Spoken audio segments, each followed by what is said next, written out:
పురాణానాం ఆలయం కరుణాలయం నమామి భగవత్పాదశంకరం లోకశంకరం.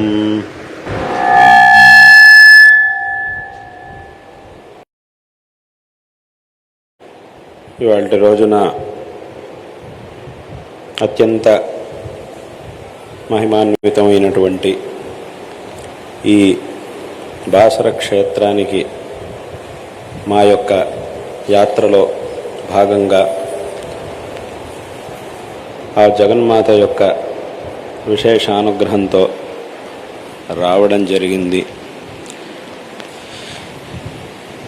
ఈ సమస్త ప్రపంచము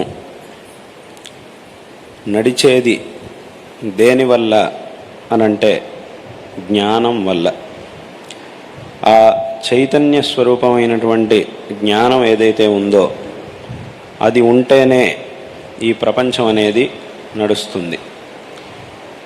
కాబట్టి అటువంటి ఆ జ్ఞానం మనకి లభించాలి అనంటే ఆ జగన్మాత యొక్క అనుగ్రహం అనేది తప్పకుండా కావాలి. అమ్మవారి యొక్క అనుగ్రహం ఉంటేనే ఈ జ్ఞానం అనేది అత్యంత దుర్లభమైనటువంటి జ్ఞానం మనకి లభిస్తుంది. ఏ పనిని చేయాలన్నా కూడా దానికి కావలసినటువంటి జ్ఞానం మనకు ఉంటేనే ఆ తర్వాత చేసేటటువంటి ప్రవృత్తి, ఆ తర్వాత పనులు అవన్నీ కూడా జరుగుతాయి. మొట్టమొదట దానికి సంబంధించినటువంటి జ్ఞానం మనకు ఉండాలి. అందుకే వేదం మనకి చెబుతూ ఉన్నది, తస్మాద్యత్ పురుషో మనసాభిగచ్చతి తద్వాచా వదతి తత్కర్మణా కరోతి అని చెబుతూ ఉన్నది. శాస్త్రముల్లోనూ ఈ ఏదైనా ఒక పనిని చేసేటప్పుడు ఆ ప్రక్రియ గురించి చెప్పేటప్పుడు ఒక క్రమాన్ని చెప్పారు. జానాతి ఇచ్చతి యతతే తతః క్రియా అని శాస్త్రంలో చెప్పారు. అంటే మొట్టమొదట మనస్సులో ఒక విషయం గురించి తెలుసుకున్న తర్వాత దాన్నే మనం నోటితో చెప్తాం, దాన్నే మనం చేతల్లోకి తీసుకొస్తాం. ఇదంతా జరగాలి అనంటే మొట్టమొదట అది మనస్సులోంచి బుద్ధిలోంచి రావాలి.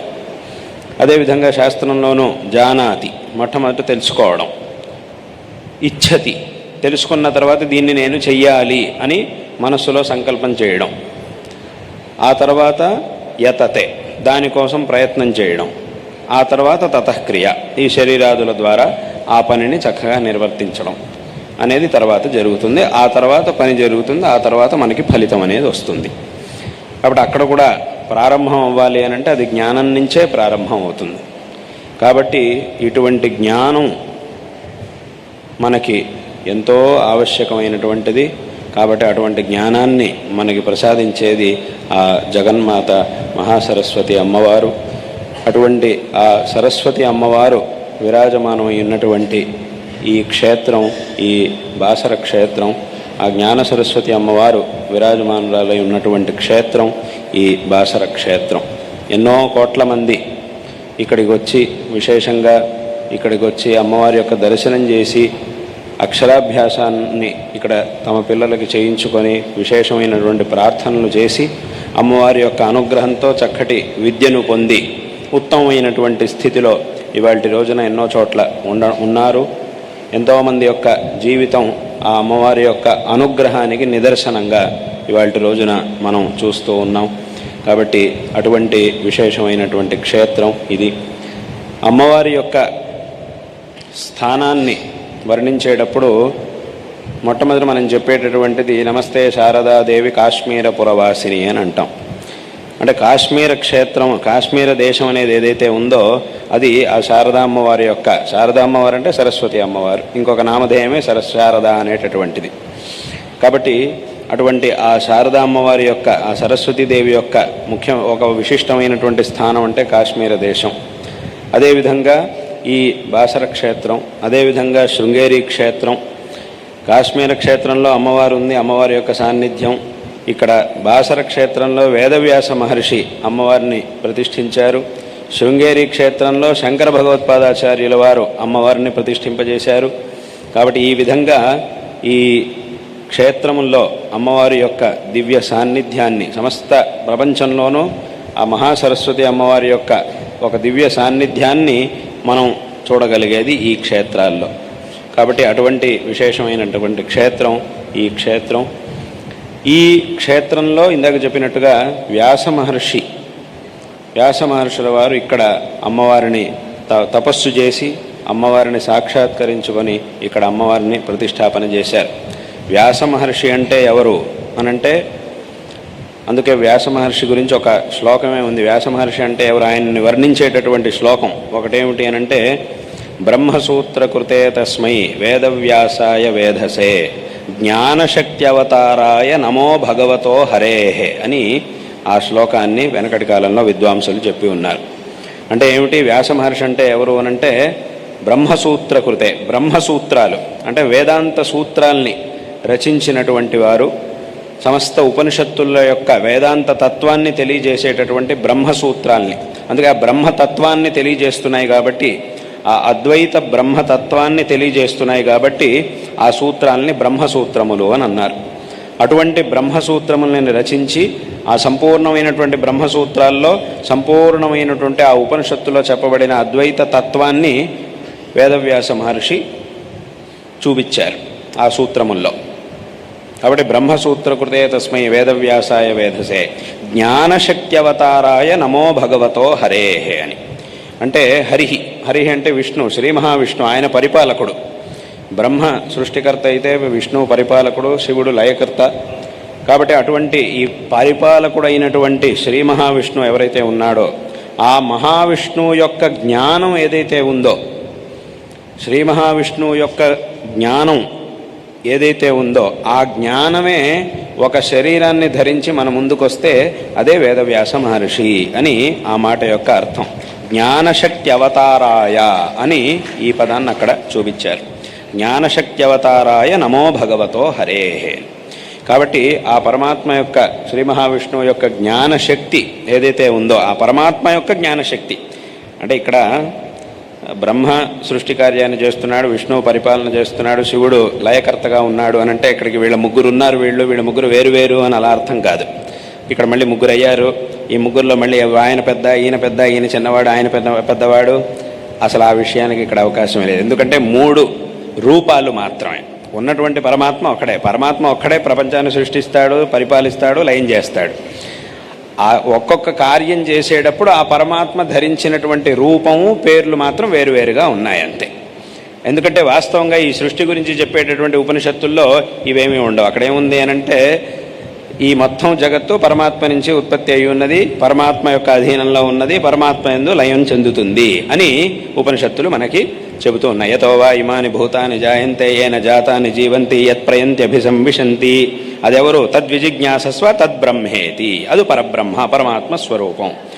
ఆ పరమాత్మ ఈ కార్యాల్ని చేసేటప్పుడు ధరించినటువంటి రూపాలు, పేర్లు అవి మాత్రం వేరువేరుగా ఉన్నాయి, అంతేగాని ఒకే పరమాత్మ. ఈ విషయాన్ని ఎన్నో పురాణాలు మళ్ళీ మనకు తెలియజేస్తూనే ఉన్నాయి. భాగవత పురాణం కానీ, శివపురాణం కానీ, ఈ పురాణాలన్నీ కూడా, దేవి భాగవతం మొదలైనటువంటి పురాణాలన్నీ కూడా త్రిమూర్తులు ఒక్కరే, ఒకే పరమాత్మ యొక్క 3 రూపాలు.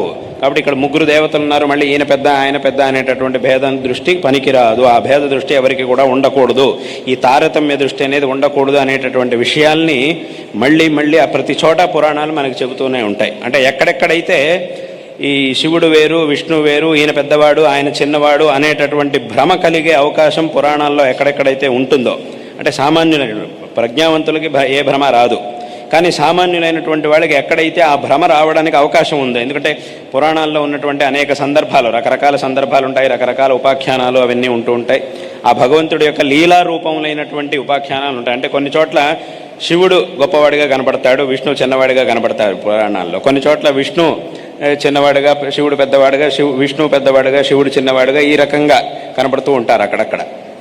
కానీ ఇదంతా ఇలాంటి సందర్భాలను చూసినప్పుడు ఈయన పెద్దవాడు, ఈయన చిన్నవాడు, ఈయన గొప్పవాడు, ఆయన సామాన్యుడు అనేటటువంటి భ్రమ మనకు కలుగుతుంది. అంటే ఇవన్నీ కూడా లీలా రూపంగా భగవంతుడు చేసినటువంటి కార్యాలు.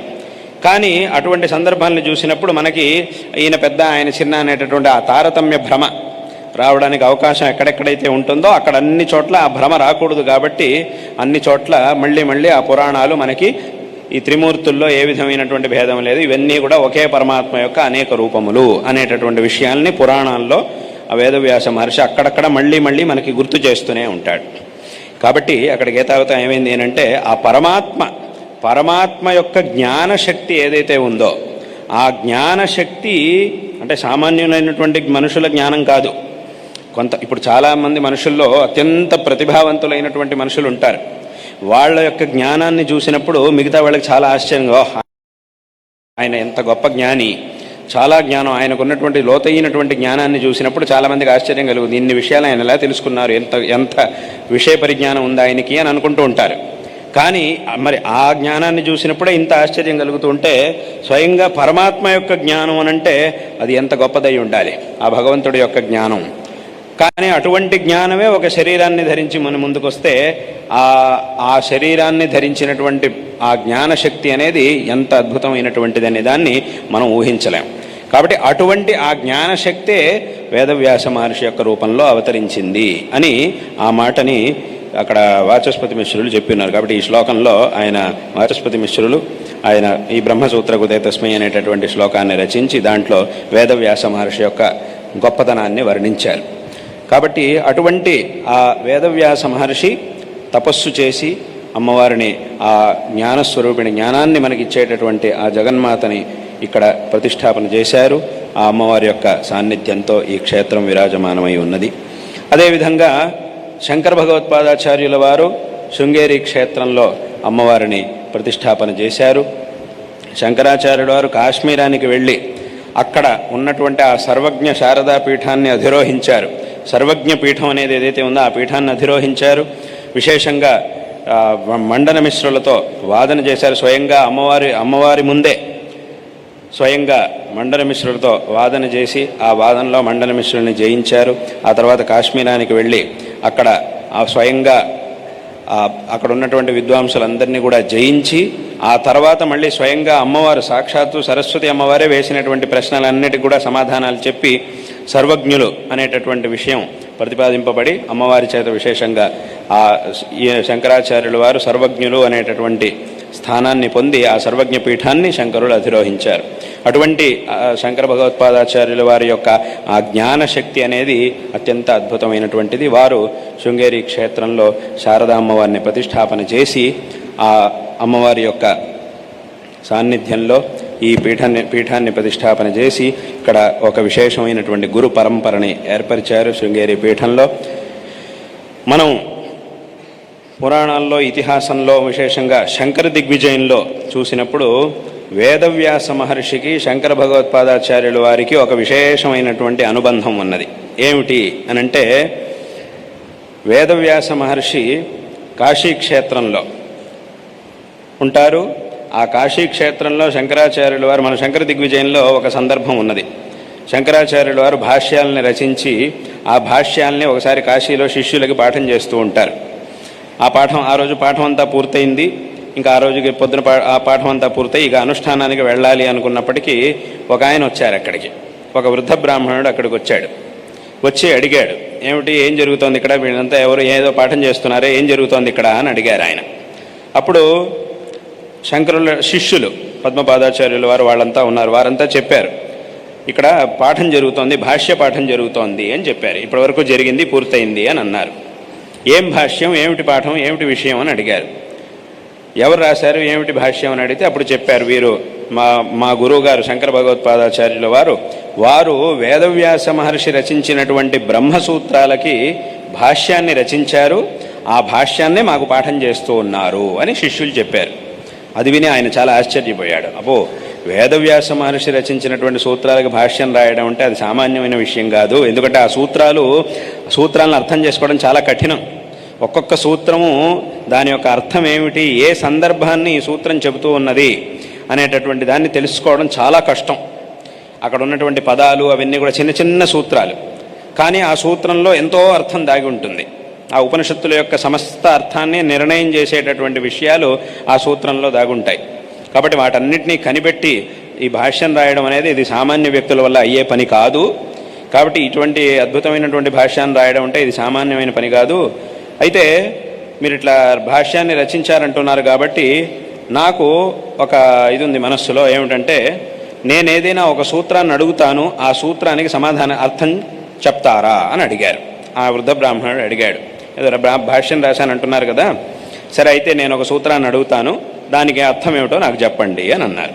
సరే అడగండి అని అన్నారు. ఇప్పుడు శంకరులు ఒక మాట అన్నారు, ఇట్లా వేదవ్యాస మహర్షి ఇలా అన్నప్పుడు, వెంటనే వేదవ్యాస ఆయన ఆ వృద్ధ బ్రాహ్మణుడు ఇలా అన్నప్పుడు శంకరులతో ఇలా అన్నప్పుడు శంకరులతో అన్నారు ఆయన, ఏమిటి అని అంటే, మీరు ఇట్లా మీ శిష్యులు మీ గురించి ఇలా చెప్తున్నారు, ఏదో మీరు ఇట్లా భాష్యాన్ని రాశారని చెప్తున్నారు, అయితే నేను ఒక సూత్రం అడుగుతాను, చెప్తారా దానికి అర్థం అని అన్నారు.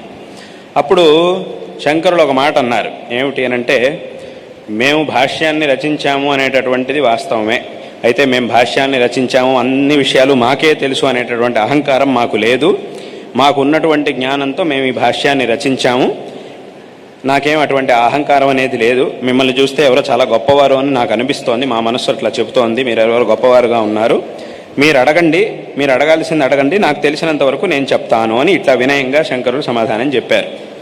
సరే అలాగైతే ఒక సూత్రం ఉంది, ఏదో ఒక సూత్రాన్ని చెప్పి, ఈ సూత్రం 3వ అధ్యాయంలో ఒక సూత్రం ఉంది, ఈ మొట్టమొదటి సూత్రం, ఈ సూత్రానికి ఏమిటి అర్థం అని అడిగారు. అప్పుడు శంకరులు దానికి అర్థాన్ని చెప్పారు, దీనికి ఇలా అర్థం, ఈ సూత్రానికి ఇదే అర్థం అని చెప్పారు. అప్పుడు వెంటనే ఆయన ఏం చేశారంటే, శంకరులు చెప్పినటువంటి అర్థాన్ని ఖండించారు, ఇది కుదరదు, ఇలా చెప్తే ఇలా చెప్పడం కుదరదు అని దాన్ని ఖండించారు. మళ్ళీ దానికి శంకరాచార్యుల వారి సమాధానం, కాదు ఇలాగే చెప్పాలి, ఈ సూత్రానికి ఇలా అర్థం చెప్తేనే సరిపోతుంది అని మళ్ళీ ప్రతిపాదన చేశారు. మళ్ళీ దాన్ని ఆయన ఖండించారు, మళ్ళీ శంకరులు సమాధానం చెప్పారు, మళ్ళీ ఆయన ప్రశ్నించారు, మళ్ళీ సమాధానం. ఈ రకంగా వాళ్ళిద్దరి మధ్య పెద్ద వాదన మొదలైంది. ఆ వృద్ధ బ్రాహ్మణుడు మరియు శంకరాచార్యుల వారి మధ్య పెద్ద వాదన జరిగింది. చాలా దీర్ఘకాలం ఆ వాదన జరిగింది. చాలా కాలం పాటు వాదన జరిగిన తర్వాత ఆయన అడిగినటువంటి అన్ని ప్రశ్నలకి ఆయన ఎన్ని రకాలుగా ఖండించినా కూడా మళ్ళీ శంకరులు దాన్నే అడిగినటువంటి ఆక్షేపణలు, ప్రశ్నలు అన్నిటికీ కూడా శంకరాచార్యుల వారు సమాధానం చెప్పారు. ఈ రకంగానే చెప్పి తాము రాసినటువంటి భాష్యాన్ని సంపూర్ణంగా సమర్థించి ఆ అర్థాన్ని ప్రతిపాదన చేశారు. అదంతా చేసిన తర్వాత అప్పుడు ఆయనకు చాలా సంతోషపడ్డాడు. అవును, దీని మీద ఎన్ని రకాలుగా పూర్వపక్షాలు, ప్రశ్నలు, ఆక్షేపణలు చేసినా కూడా అన్నిటికీ శంకరులు సమాధానం చెప్పారు. అదంతా విన్న తర్వాత ఆయన చాలా సంతోషించి ఆయన యొక్క నిజస్వరూపాన్ని చూపించారు. ఆయన ఎవరు అనంటే వేరెవరో కాదు, ఎవరి సూత్రాలకైతే శంకరులు భాష్యాన్ని రాశారో ఆ వేదవ్యాస మహర్షే ఆ రోజున శంకరులు రాసినటువంటి భాష్యాన్ని పరీక్షించడానికి ఆ సందర్భంలో అలా వచ్చారు. వచ్చి చాలా సంతోషపడి ఆ భాష్యాన్ని అంతా చూసి ఒక మాట అన్నారు, ఏమిటి అనంటే, వ్యాఖ్యాయ అసంఖ్యై కవిభిః పురైతత్ వ్యాఖ్యాస్యతే కైశ్చిద్ ఇతః పరంచ భవానివాస్మద్హృదయం కిమేతే సర్వజ్ఞ విజ్ఞాతుమలం నిగూఢం అని అన్నారు ఒక మాట. ఏమిటి అనంటే, అక్కడ దీని యొక్క అర్థం ఏమిటి అనంటే, మేము రచించినటువంటి బ్రహ్మసూత్రాలకి ఇంతకు ముందు కూడా ఎంతోమంది భాష్యాల్ని రాశారు, ఇక తర్వాత కూడా కొంతమంది భాష్యాల్ని రాస్తారు, కానీ మీరు రాసినటువంటి భాష్యం ఏదైతే ఉందో ఇది అసలుగా మేమేమనుకున్నామో ఆ అర్థాన్ని ఈ భాష్యం తెలియజేస్తూ ఉన్నది. మా అత్యంత గూఢమైనటువంటి మా హృదయాన్ని తెలుసుకోగలిగేటటువంటి సామర్థ్యం మీకు మాత్రమే ఉండేది. ఎందుకు అనంటే, నువ్వు సర్వజ్ఞుడివి కాబట్టి. సర్వజ్ఞ విజ్ఞాతు మన భవాని వాస్మద్హృదయం కిమేతే అంటే, ఇంతకుముందు రాసిన వాళ్ళు కానీ తర్వాత రాసేవాళ్ళు కానీ ఎవరైతే ఉన్నారో వాళ్ళు మీలాగా అత్యంత నిగూఢమైనటువంటి మా హృదయాన్ని తెలుసుకోలేరు. ఎందుకు అనంటే, మీరు సర్వజ్ఞులు కాబట్టి మీరు తెలుసుకోగలిగారు, కాబట్టి వేరే ఎవరు ఇలా తెలుసుకొని రాయడం అనేది చాలా కష్టం. కాబట్టి నేను ఏ అభిప్రాయంతో ఈ సూత్రాన్ని రచించామో ఆ సూత్రాన్ని ఆ అర్థాన్ని అలాగే మీరు రాసి ఉండడం నాకు చాలా సంతోషం కలిగింది అని అప్పుడు ఆ వ్యాస మహర్షి ఇలా శంకరుల్ని విశేషంగా ప్రశంసిస్తారు. అంతేకాకుండా శంకరాచార్యులు అని ఇంకొక మాట కూడా అంటారు వ్యాస మహర్షి. ఏమిటి అనంటే, నాకు ఈ భాష్యాన్ని ఇదంతా చూసినప్పుడు చాలా సంతోషం కలిగింది. ఇంకోటి ఏమిటంటే, నా పుత్రుడైనటువంటి శుక మహర్షి నాకు ఎలాగో నువ్వు కూడా నాకు అలాగే అని శంకరాచార్యుల వారితో వేదవ్యాస మహర్షి అంటారు. నాకు శుక మహర్షి ఎలాగో శంకరాచార్యుల వారు మీరు కూడా నాకు అలాగే అని ఆ ఒక మాటని శంకరాచార్యుల వారితో ఆ సందర్భంలో వేదవ్యాస మహర్షి అంటారు అని అక్కడ ఆ ఒక వర్ణన అనేది అదంతా శంకర దిగ్విజయంలో ఉన్నది. అప్పుడు శంకరాచార్యుల వారు కూడా విశేషంగా వేదవ్యాస మహర్షిని స్తుతిస్తారు. ఆ స్తుతుల్ని వాటన్నింటిని కూడా మనం అక్కడ చూస్తాం. అక్కడ శంకరాచార్యుల వారు ఒక మాట అంటారు, వేదవ్యాస మహర్షిని స్తుతించేటప్పుడు ఒక మాట అంటారు, మీ యొక్క జ్ఞానశక్తి అనేది ఏదైతే ఉందో అది అత్యంత అద్భుతమైనటువంటిది. ఆ జ్ఞానశక్తితో లక్షల శ్లోకాల్ని, పురాణాలు, మహాభారతం, పురాణ ఇతిహాసాలని రచించి ఎన్నో లక్షల శ్లోకాలని మీరు ఊరికే చాలా అత్యంత సులభంగా మీరు రచించారు. లోకంలో ఉండేవాళ్ళు చాలామంది పండితులు ఉంటారు లోకంలో. అప్పుడు శంకరులు ఈ మాట అంటారు ఏమిటంటే, లోకంలో చాలామంది పండితులు ఓ 2 శ్లోకాలు రాయడానికి ఎంతో కష్టపడుతూ ఉంటారు. దానికి ఇలా రాయాలా, అలా రాయాలా, ముందేం రాయాలి, వెనకేం రాయాలి, ఏం పదం వేయాలి, ఏ పదం వేస్తే ఏం అర్థం వస్తుంది అని అందులోనూ అంతా వేసిన తర్వాత ఒక మంచి అర్థం రావాలి. ఒక మంచి అర్థాన్ని ఇచ్చే ఒక 2 శ్లోకాలు రాయండి అని అంటే పెద్ద పెద్ద పండితులే చాలా కష్టపడుతూ ఉంటారు. అలాంటిది మీరు ఇన్ని లక్షల శ్లోకాలని ఎంతో అలవోకగా రచించారు కాబట్టి మీ యొక్క జ్ఞానశక్తి అటువంటి, మీ ముందు నేను చాలా చిన్నవాడిని అని శంకరులు కూడా విశేషంగా తమ యొక్క వినయాన్ని ప్రకటిస్తారు. వేదవ్యాస మహర్షి శంకరులను విశేషంగా ప్రశంసించి ఆ సందర్భాన్ని మనం శంకర దిగ్విజయంలో చూడగలుగుతాం. కాబట్టి ఇదంతా ఎందుకు చెప్పొచ్చాను అనంటే, ఈ క్షేత్రానికి, బాసర క్షేత్రానికి, శృంగేరి క్షేత్రానికి ఉన్నటువంటి విశేషమైనటువంటి సంబంధం, శంకరాచార్యుల వారికి వేదవ్యాస మహర్షికి ఉన్నటువంటి విశేషమైనటువంటి సంబంధం, వ్యాస మహర్షి ప్రతిష్ఠించినటువంటి అమ్మవారి సాన్నిధ్యంతో విరాజమానమైనటువంటి ఈ బాసర క్షేత్రానికి, శంకర భగవత్పాదాచార్యుల వారు ప్రతిష్ఠించినటువంటి శారదామ్మవారు విరాజమానమై శారదాపీఠం ఉన్నటువంటి శృంగేరి క్షేత్రానికి కూడా ఇటువంటి ఒక విశేషమైనటువంటి సంబంధం అనేది వెనకటి నుంచి అనాది కాలంగా, ప్రాచీన కాలం నుంచి ఇటువంటి సంబంధం అనేది 2 క్షేత్రాలకి ఉన్నది. ఇక్కడికి మా పరమ గురువులు జగద్గురు శ్రీ శ్రీ అభినవ విద్యాతీర్థ మహాస్వామి వారు, మా గురువరేణ్యులు ఇక్కడికి అనేక పర్యాయములు ఇక్కడికి విచ్చేశారు. తమ యొక్క అమృత హస్తములతో అమ్మవారిని ఆరాధించారు. విశేషంగా ఇక్కడ జరుగుతున్నటువంటి పూజ ఉత్సవాదులన్నీ కూడా, ఏవైతే ధార్మికమైనటువంటి విషయాలన్నీ కూడా ఏవైతే ఉన్నాయో వీటన్నిటిలోనూ విశేషమైనటువంటి మార్గదర్శనాన్ని మా గురువరేణ్యులు పరమ గురువులు చేసి ఉన్నారు. వారి యొక్క విశేషమైనటువంటి మార్గదర్శనంలో ఇక్కడ పూజ ఆరాధనలు మొదలైనటువంటివన్నీ కూడా, ఉత్సవాదులన్నీ కూడా చక్కగా ఇక్కడ జరుగుతూ ఉండడం అత్యంత సంతోషకరమైనటువంటి విషయం. అదేవిధంగా ఇక్కడ విశేషంగా భవిష్యత్తులో ఇక్కడ అనుకున్నటువంటి ఇంకా విశేషమైనటువంటి అభివృద్ధి కార్యాలు, చాలా విశేషమైన అభివృద్ధి కార్యాలని కూడా ఇక్కడ సంకల్పించి ఉండడం, సంపూర్ణమైనటువంటి దేవస్థానం యొక్క జీర్ణోద్ధరణ మొదలైనటువంటి కార్యాలన్నీ కూడా ఇక్కడ విశేషంగా సంకల్పించడం జరిగింది. ఈ కార్యములన్నీ కూడా భవిష్యత్తులో ఆ జగన్మాత యొక్క అనుగ్రహంతో ఏ విధమైనటువంటి ఆటంకాలు లేకుండా శీఘ్రంగా ఈ కార్యములన్నీ కూడా చక్కగా జరిగి అనుకున్నటువంటి సంకల్పించినటువంటి రీతిలో ఇప్పటికే విశేషంగా ఎలా రావాలి, ఎక్కడెక్కడ ఏమేం జరగాలి అనేటటువంటి వాటన్నిటిని కూడా సంకల్పించడం జరిగింది. వాటన్నిటిని కూడా మాకు దాన్ని చూపించడం జరిగింది. అవన్నీ కూడా చాలా చక్కగా ఇంతకుముందు కూడా ఒకసారి కొంతకాలం క్రితం దాన్ని చూపించడం జరిగింది. అక్కడ ఉన్నటువంటి కొన్ని మార్పులు అవన్నీ కూడా ఏమేం చేయాలో అవన్నీ కూడా చెప్పి ఉన్నాం. కాబట్టి ఆ పనులన్నీ కూడా విశేషంగా చక్కగా జరగవలసి ఉన్నాయి. ఆ పనులన్నీ కూడా ఆ జగన్మాత యొక్క అనుగ్రహంతో చక్కగా తప్పకుండా చాలా ఉత్తమమైనటువంటి రీతిలో జరుగుతాయి. ఈ క్షేత్రం అనేది ఇంకా విశేషమైనటువంటి అభివృద్ధిని చెందుతుంది అనేటటువంటి విషయంలో ఏ విధమైనటువంటి సందేహం లేదు. కాబట్టి అందరూ కూడా ఈ కార్యములు ఏవైతే ఉన్నాయో, ఈ అభివృద్ధి కార్యాలు ఏవైతే ఉన్నాయో, ఇక్కడ జరగబోయేటటువంటి కార్యాలు వీటన్నిటిలోనూ కూడా భక్త మహాజనులందరూ కూడా చక్కగా సావధానంతో ఐకమత్యంతో అందరూ కూడా ఈ కార్యముల్లో తమ యొక్క సహకారాన్ని అందించి అందరూ కూడా ఈ కార్యముల్లో పాల్గొనాలి, ఆ జగన్మాత యొక్క అనుగ్రహానికి పాత్రులు కావాలి అనేటటువంటి విషయాన్ని ఈ సందర్భం అందరూ కూడా చక్కగా దీంట్లో సహకరించి ఈ క్షేత్రం యొక్క అభివృద్ధిలో అందరూ కూడా పాల్గొనాలి అనేటటువంటి విషయాన్ని ఈ సందర్భంలో అందరికీ కూడా తెలియజేస్తూ ఉన్నాం. ఈ అన్ని కార్యాలు కూడా చక్కగా జరుగుగాక అని ఈ సందర్భంలో మా యొక్క ఆశీర్వాదాలని తెలియజేస్తూ ఉన్నాం. విశేషంగా అలాగే ఇక్కడ ఇంతకుముందు మా గురువరేణ్యులు వచ్చినప్పుడు, ఇక్కడికి విచ్చేసినప్పుడు, తమ యొక్క విజయయాత్రలో భాగంగా ఇక్కడికి విచ్చేసినప్పుడు విశేషంగా అనుగ్రహించారు. ఇక్కడ ఒక శంకర మఠాన్ని, శృంగేరి శంకర మఠాన్ని నిర్మాణం చెయ్యాలి అనేటటువంటి సంకల్పాన్ని విశేషంగా అప్పుడు చేయడం జరిగింది. దానికి విశేషమైనటువంటి ఆశీస్సుల్ని మా గురువులు అందించారు.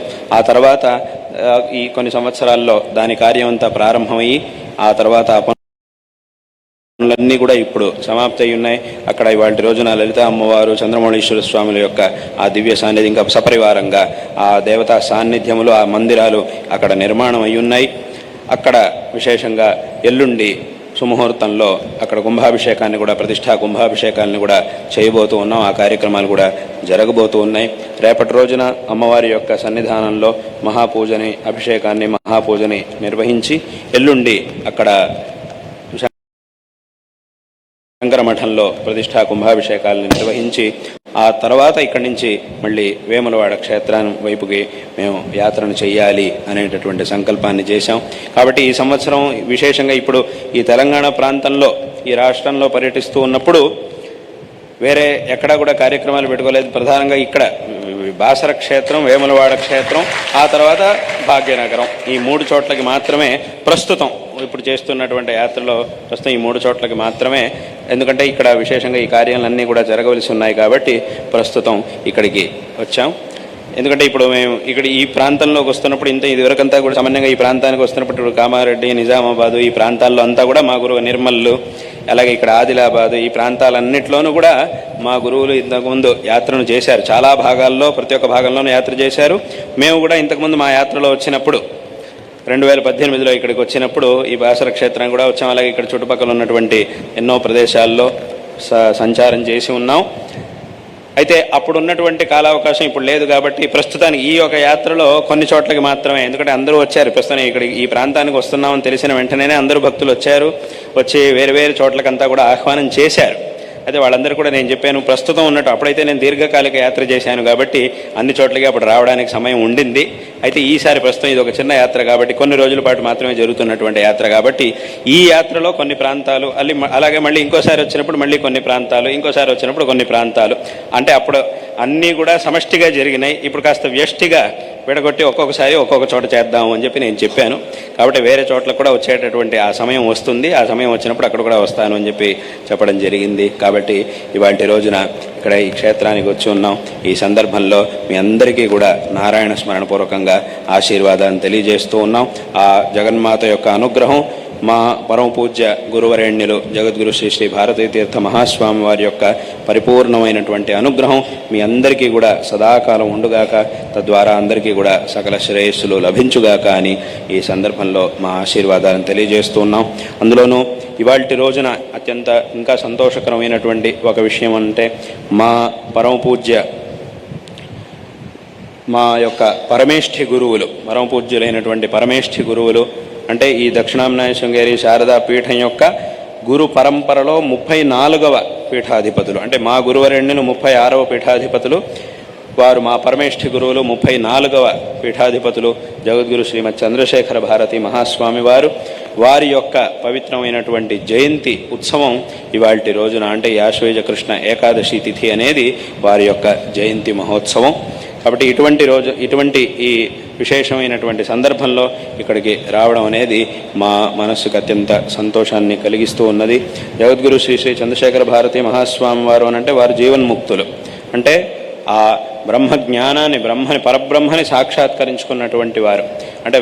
అంటే ఒక మాటలో వారి గురించి చెప్పాలి అనంటే భగవద్గీతలో అర్జునుడు కృష్ణ పరమాత్మను ఒక ప్రశ్న అడుగుతాడు. ఏమిటి అంటే స్థితప్రజ్ఞస్య కా భాష సమాధిస్థస్య కేశవ స్థితధి కిం ప్రభాషయత కిమాసీత వ్రజేత కిం అని ఆ స్థితప్రజ్ఞుడైనటువంటి బ్రహ్మజ్ఞాని యొక్క లక్షణముల్ని గురించి అర్జునుడు భగవంతుణ్ణి ప్రశ్నిస్తాడు. ఒక స్థితప్రజ్ఞుడైనటువంటి బ్రహ్మజ్ఞాని ఎలా ఉంటాడు? స్థితధి కిం ప్రభాషత, స్థితప్రజ్ఞస్య కా భాష, ఆయన భాషించేటటువంటి రీతి ఎలా ఉంటుంది? సమాధిస్థస్య కేశవ స్థితధి కిం ప్రభాషేత కిం ఆసీత వ్రజేత కిం, ఆయన చేసేటటువంటి కార్యములు అవన్నీ కూడా ఎలా ఉంటాయి? ఆయన యొక్క ప్రవర్తన వ్యవహారం అదంతా కూడా ఎలా ఉంటుంది? వ్యవహారం అంటే ఏదో లౌకికమైన వ్యవహారాలు కాదు, ఆయన చేసేటటువంటి పనులు అదంతా ఎలా ఉంటుంది అని ఒక ప్రశ్నను అడుగుతాడు.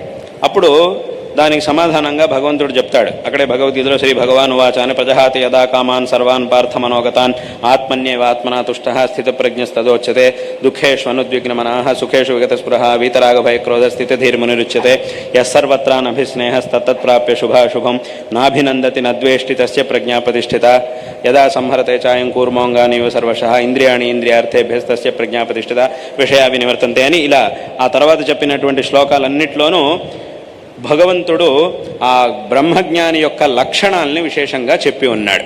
అర్జునుడి ప్రశ్నకు సమాధానంగా ఆ బ్రహ్మజ్ఞాని యొక్క శైలి, ఆయన యొక్క స్వభావం, ప్రవర్తన అన్నిటినీ కూడా అక్కడ చెప్పి ఉన్నాడు. అక్కడ భగవంతుడు ఏ లక్షణాలనైతే బ్రహ్మజ్ఞాని గురించి చెప్పి ఉన్నాడో అటువంటి ఆ లక్షణాలన్నిటికీ ఒక ఉదాహరణ, ఎవరైనా ఒక వ్యక్తిని మాకు ఉదాహరణగా చూపించండి అనంటే అది చంద్రశేఖర భారతి మహాస్వామి వారు. ఆ స్థితప్రజ్ఞుడి లక్షణాలని భగవంతుడు ఏదైతే భగవద్గీతలో చెప్పాడో ఆ లక్షణాలన్నిటి కూడా ఒక ఉదాహరణ అంటే అది వారి యొక్క ఆ జీవన శైలి అనేది ఏదైతే ఉందో అది ఎన్నో సందర్భాలు ఉన్నాయి. వారికి ఉన్నటువంటి ఆ స్థితప్రజ్ఞ లక్షణాలకి ఎన్నో సందర్భాలు వారి యొక్క జీవితంలో మనం చూడగలుగుతాం. అందుకే అలాగే ఇంకొక చోట కూడా భగవంతుడు ఒక మాట అంటాడు, యస్మిన్ స్థితో న దుఃఖేన గురుణాపి విచాల్యతే అని ఒక మాట అంటాడు.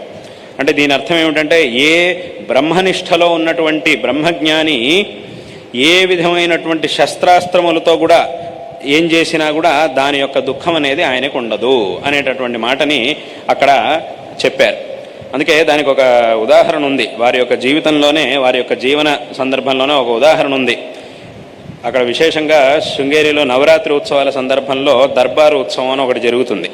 దాంట్లో వెనకటి నుంచి విజయనగర సామ్రాజ్య కాలం నుంచి అప్పటి కాలంలో విజయనగర సామ్రాజ్యాన్ని విద్యారణ్య మహాస్వామి వారు అంటే ఈ పీఠం యొక్క 12వ అధిపతులు విద్యారణ్య మహాస్వామి వారు విజయనగర సామ్రాజ్యాన్ని స్థాపింపజేశారు. హరిహరరాయుడు బుక్కరాయుడు వాళ్ళ చేత ఆ విజయనగర సామ్రాజ్యాన్ని స్థాపింపజేశారు. చేసి దానికి తమ యొక్క తపస్సుతో వారిని అనుగ్రహించి దానికి కావలసినటువంటి అనుగ్రహాన్ని చేసి విజయనగర సామ్రాజ్యాన్ని స్థాపించారు. అప్పుడు ఆ విజయనగర మహారాజులు ఏం చేశారు అనంటే వారి యొక్క కిరీటాలని రాజలాంఛనాల్ని వాటన్నిటినీ కూడా విద్యారణ్యుల వారికి సమర్పించారు. తమరు ఎప్పుడు కూడా వీటిని ధరించాలి, ఈ రాజలాంఛనాలను ఎప్పుడు కూడా తమరు వీటిని ధరించాలి, ఇవి ఎప్పుడు కూడా తమతో పాటే ఉండాలి అని ప్రార్థించారు. అప్పుడు విద్యారణ్యుల వారు సన్యాసులు కాబట్టి ఇవన్నీ మాకు అక్కర్లేదు అని చెప్పారు. కానీ వాళ్ళు విశేషంగా ప్రార్థించారు, మళ్ళీ విశేషంగా ప్రార్థించారు కాబట్టి ఆ శిష్యానుగ్రహ బుద్ధితో వాట్లను స్వీకరించారు. అయితే ఎప్పుడు కూడా కిరీటాలు వాటన్నిటి పెట్టుకోవడం అనేది అది సమంజసం కాదు కాబట్టి నవరాత్రుత్సవ సందర్భంలో మాత్రం ఆ సందర్భంలో విశేషంగా ఆ కిరీటాదుల్ని విశేషంగా ధరించడం అనేది అది వెనకటి నుంచి వచ్చినటువంటి పద్ధతి.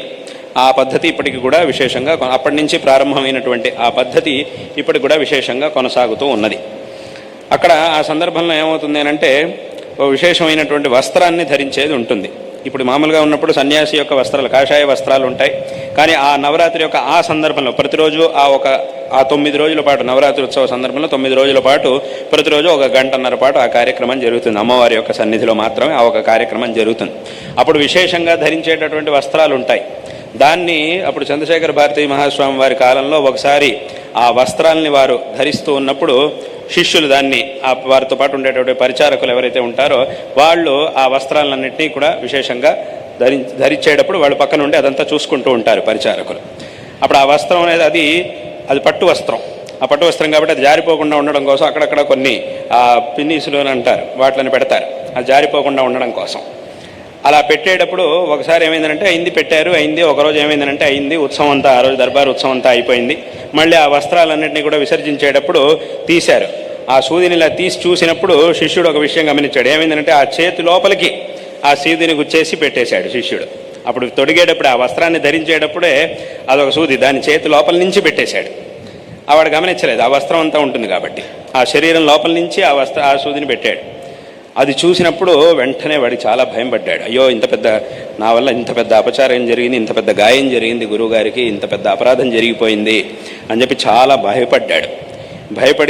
చాలా భయపడిపోయి వాడి నోటి నుంచి మాట కూడా రాలేదు.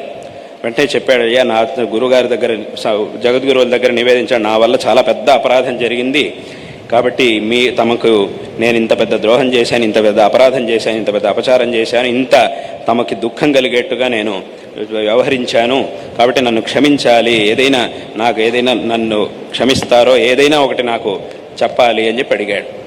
అప్పుడు నాకు ఏదైనా శిక్ష అయినా పర్వాలేదు, శిక్షించినా పర్వాలేదు, ఎందుకంటే నేను చేసిన తప్పు ఇలాంటిది కాబట్టి నన్ను శిక్షించినా పర్వాలేదు, అథవా ఏమైనా సరే ఏం చేసినా కూడా నేను దానికి సిద్ధంగా ఉన్నాను అని ఆ శిష్యుడు అన్నాడు. అప్పుడు వారు ఒక మాట అన్నారు, మాకు ఈ దేహం మీద ఏ విధమైనటువంటి మమకారము లేదు, ఈ దేహం మీద ఏ విధమైనటువంటి ఆత్మబుద్ధి మాకు లేదు. కాబట్టి వాస్తవంగా అంటే నువ్వేం చేస్తున్నావు, నేను గురువుగారికి ఏదో చేశాను, గురువుగారిని ఇబ్బంది పెట్టాను నువ్వు అనుకుంటున్నావు. అంటే గురువు అంటే ఎవరు? ఈ శరీరమా? ఈ శరీరం మేము కాదు.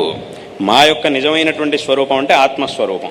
కాబట్టి ఈ దేహం మీద మాకు ఏ విధమైనటువంటి బుద్ధి, ఆ ఆత్మబుద్ధి అనేది లేదు. కాబట్టి అసలు ఈ విధంగా జరిగినటువంటి విషయమే మాకు గమనానికే రాలేదు, అసలు ఇది మా దృష్టికే రాలేదు. దేహానికి ఏం జరుగుతున్నా కూడా అది మా దృష్టికే రాలేదు, దానివల్ల మాకు ఏ విధమైనటువంటి వికారము లేదు అనేటటువంటి మాటని అప్పుడు వారు చెప్పారు.